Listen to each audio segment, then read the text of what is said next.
தொடர்ச்சியாக தேமுதிக மீது குற்றம் சாட்டி கொண்டிருக்கும் எதிர்த்தரப்பும் அதற்கான பதிலை பிரேமலதா விஜயகாந்த் அவர்கள் கொடுத்திருக்கின்றார். அதிரடியான பதில்களாக அது இருக்கின்றது.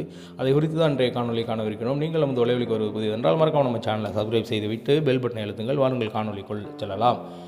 கேப்டன் கட்சியால் கார் வாங்க முடியாதா என்ற சர்ச்சை எழுந்திருக்கின்றது. சுமார் 1.5 வருடங்களுக்கு முன்பு வாங்கிய காரை வெளியில் எடுத்து ஓட்டும் பொழுது சில எதிர்த்தரப்பினர் தேமுதிக தற்பொழுது திமுகவுடன் இணைந்து விட்டது, ஆகையால் தான் கார் பணம் என்று செட்டில் ஆகியிருக்கின்றார்கள் என்று வாய்க்கு வந்தபடி பலரும் பேசியிருக்கிறார்கள். இதை சற்றும் எதிர்பார்த்திடாத நம்ம கேப்டன் அவர்களுடைய மனைவி பிரேமலதா விஜயகாந்த் அவர்கள் இந்த சர்ச்சையான பேச்சுகளுக்கு தகுந்த பதிலடி கொடுத்திருக்கின்றார்கள்.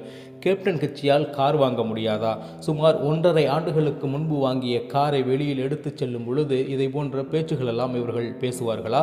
மேலும் தன்னுடைய வருமானத்திலிருந்து 90% வருமானத்தை கேப்டன் அவர்கள் மக்களுக்காக செலவு செய்திருக்கின்றார்.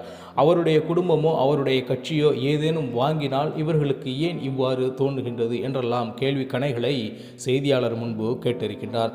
அது மட்டும் அல்லாது தனக்கு 5% தானே வாக்கு இருக்கின்றது என்று நீங்கள் கூறினீர்கள். அப்படி இருக்கும் பொழுது உங்களுக்கு ஏன் இந்த கவலை? நாங்கள் எப்படியோ இருந்து விட்டு போகின்றோம், உங்களுக்கு என்ன வந்தது என்றெல்லாம் விமர்சித்து பேசியிருக்கின்றார் நம்ம கேப்டனின் மனைவி பிரேமலதா விஜயகாந்த் அவர்கள். அப்படி தொடர்ச்சியாக மக்கள் மன்றத்தில் நம்ம கேப்டன் அவர்கள் நல்ல பெயர் எடுத்திருந்தார். மேலும் மக்களுக்கு பல்வேறு உதவிகளை பல்வேறு நேரங்களில் வழங்கியிருந்தார். அதை கேப்டன் அவர்கள் உயிருடன் இருந்து அரசியல் செய்யும் பொழுது நாமெல்லாம் பார்த்து வாழும் சாட்சியாக தான் இருக்கின்றோம். இதில் மாற்று கருத்தே இருக்க முடியாது. அம்மையார் பிரேமலதா விஜயகாந்த் அவர்கள் கூறிய கருத்தில் எந்தவிதமான சமரசமும் இல்லை. ஆம், நிச்சயமாக அவ்வாறு தான் கேப்டன் அவர்கள் கட்சியால் ஏன் ஒரு கார் வாங்க முடியாதா?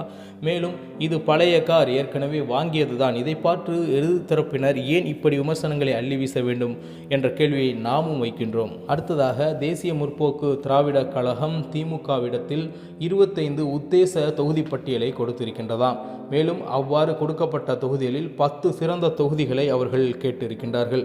அதிலும் குறிப்பாக விருதுநகர் சாத்தூர் சட்டமன்ற தொகுதியை கேட்டிருக்கிறார்கள். ஏனென்றால் இந்த தொகுதியிலெல்லாம் தேமுதிகவினருக்கு அதிக செல்வாக்கு மிகுந்த இடங்களாக இருப்பதால், வாக்கு சதவீதம் அதிகமாக இருப்பதால், மேலும் நம்ம விஜய பிரபாகர் அவர்கள் போட்டியிட்டு இருப்பதால் நிச்சயமாக இந்த பகுதிகள் தேவைப்படலாம் தேமுதிகவிற்கு என்று கொடுத்திருக்கின்றார்கள். மேலும் இங்கே விருதுநகரிலோ அல்லது சாத்தூரிலோ விஜய பிரபாகரன் அவர்கள் போட்டியிடுவதற்கான அதிக வாய்ப்புகள் இருப்பதாகவும் தகவல்கள் வெளியாகி இருக்கின்றன. அதே நேரத்தில் விருத்தாசலம், ரிஷிவந்தியம் போன்ற தொகுதிகளையும் உத்தேச பட்டியலில் சேர்த்து கேட்டிருக்கின்றார்கள். காரணம், அங்கே கேப்டன் அவர்கள் வெற்றி பெற்றிருப்பதால் அங்கேயும் அதிகப்படியான வாக்குகள் தேமுதிகவிற்கு இருப்பதாக கூறியிருக்கின்றார்கள். நிச்சயமாக இந்த தொகுதிகளில், அதாவது விருத்தாசலம், ரிஷிவந்தியம் போன்ற தொகுதிகளில் நம்ம அன்னியார் பிரேமலதா விஜயகாந்த் அவர்கள் போட்டியிடுவதற்கு அதிக வாய்ப்புகள் இருப்பதாக தகவல்கள் வெளியாகி இருக்கின்றன. 25 தொகுதிகள் உத்தேச பட்டியலில் இருந்தாலும் திமுக தலைமை என்ன தொகுதிகள் கொடுக்கிறது என்பதை பொறுத்திருந்துதான் பார்க்க வேண்டும். நிச்சயமாக தேமுதிகவிற்கு இந்த எலெக்ஷன் என்பது, இந்த 2026 சட்டமன்ற தேர்தல் என்பது அதிமுக்கிய தேர்தலாக இருக்கப் போகின்றது. ஏனென்றால் எதிர்த்தரப்பினர் வெறுமனே 5%, 4% என்றெல்லாம் உருட்டினார்கள் அல்லவா? அவர்கள் வாயடைக்கும்படி நிச்சயமாக இந்த முறை பல லட்ச வாக்குகள் வித்தியாசத்தில் நம்ம அன்னியார் பிரேமலதா விஜயகாந்த் அவர்களாக இருக்கட்டும், மேலும் நம்ம சகோதரர் விஜய பிரபாகரனாக இருக்கட்டும், நிச்சயமாக மிகப்பெரிய அளவிற்கு வாக்குகளை பெற்று மாபெரும் வெற்றியை பெறுவார்கள் என்பதில் மாற்று கருத்தே இருக்க முடியாது. ஒரு மாபெரும் மாற்றத்தை இந்த தேர்தலில் தேமுதிக காண இருக்கின்றது என்பதை கூறிக்கொண்டு மீண்டும் நல்ல அரசியல் காணொலியில் உங்களை சந்திக்கின்றேன். அது உங்களிடமிருந்து விடைபெறுவது உங்கள் தமிழா செய்திகள். நன்றி, வணக்கம்.